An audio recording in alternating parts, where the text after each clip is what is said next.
feel ko kagad yung game. That's the most siguro yun yung na-feel namin na pwedeng gawin.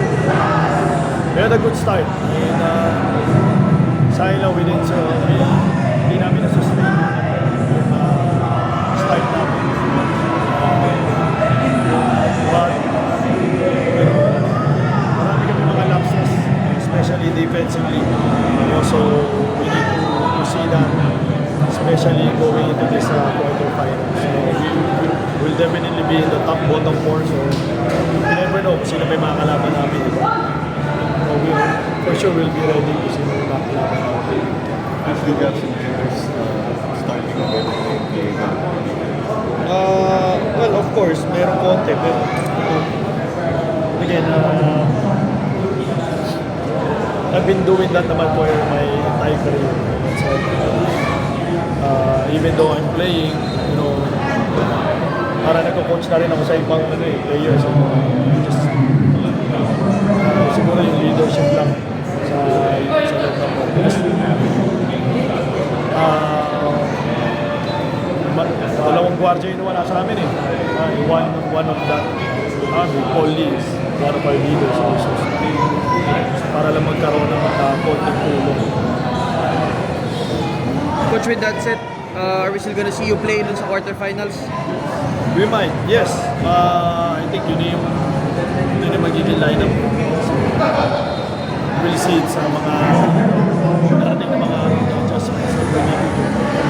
And also, we'll take a look at the situation of Paul. I think we still have 4 days to decide. Mapapalikin namin siya sa lineup. Depends on his injury.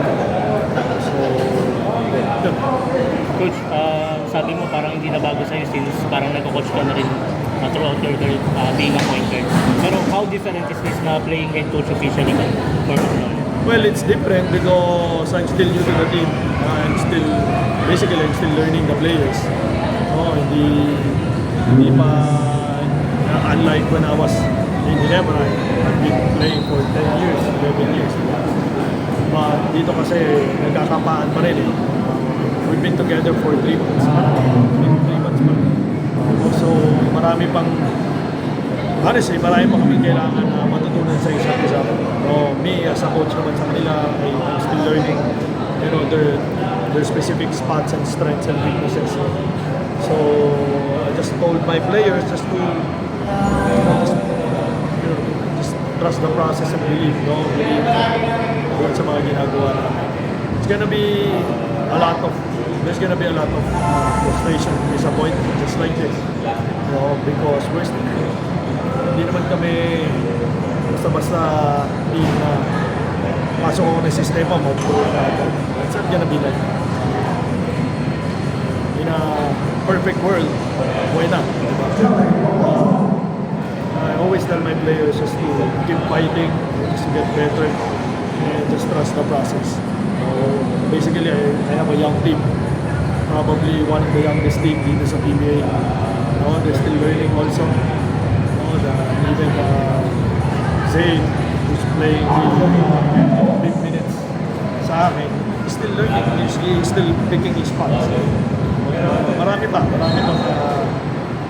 kailangan ayusin.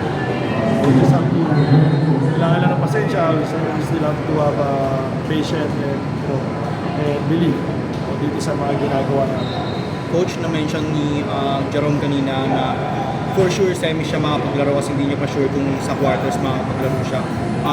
So safe to say ba na ikaw talaga yung papalit sa kanya all throughout that year? Might, yes. Ako. Mga ganun na yung mangyayari.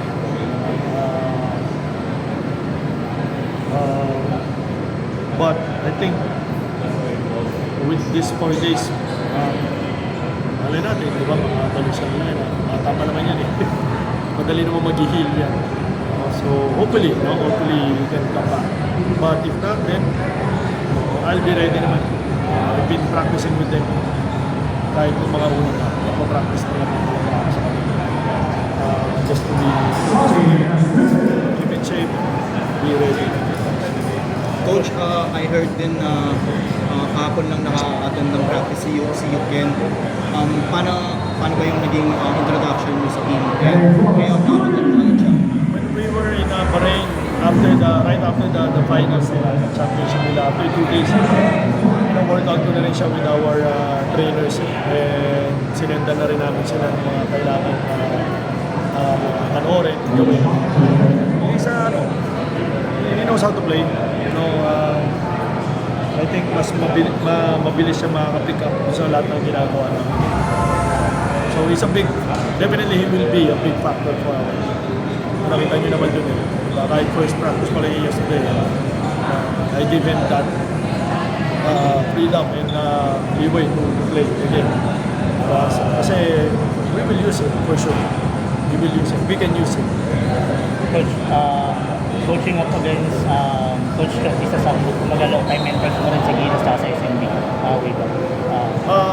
Well, actually, always it's really an honor to play against great coaches. Coach Tim, with Coach Chong, Coach Leo, Coach Yeng. It's really, I'm learning a lot. I'm learning a lot from them. After the game, I watch the game, I watch the film. I learn a lot from them. Definitely, I'm gonna use this experience playing against them. I'm so looking forward. Whatever happens sa career ko sa coaching, but definitely I will learn from them. Just like when I was playing basketball, I always learn. Every day is continuous learning. Now I'm coaching, it's a continuous learning for me also. So it's been really quite a journey for me as a coach. Playing against these great coaches. So I mean, marami akong natutunan. I'm still looking forward to play a lot of great coaches moving forward. Coach, personal fit, I think 6 or 7 na tao ka pa lang na naging player ko sa PBA history. Just that's it. Well, yeah. Well, it's really it's an opportunity. It's a blessing for me to coach and to play. It boils down to the trust of the management and the team sa akin. They know that I can still lead the team. They give me this opportunity. So, I'm really thankful. Of course, kay Boss Ali, really thankful for him na yung trust na binibigay niya sa amin, even sa young coach. And at the same time, may pa the time to play. Diba? So, it's really a great opportunity that I'm not going to miss. So, laban lang sa amin niya. Hindi ko tulad sinabi sa akin. Just sacrifice. Continuous fighting and just believe in yourself. Mahirap sa simula. Mahirap kasi kailangan mo magturo at the same time. You have to be on the floor. There's a lot of things that maraming ka na isipin.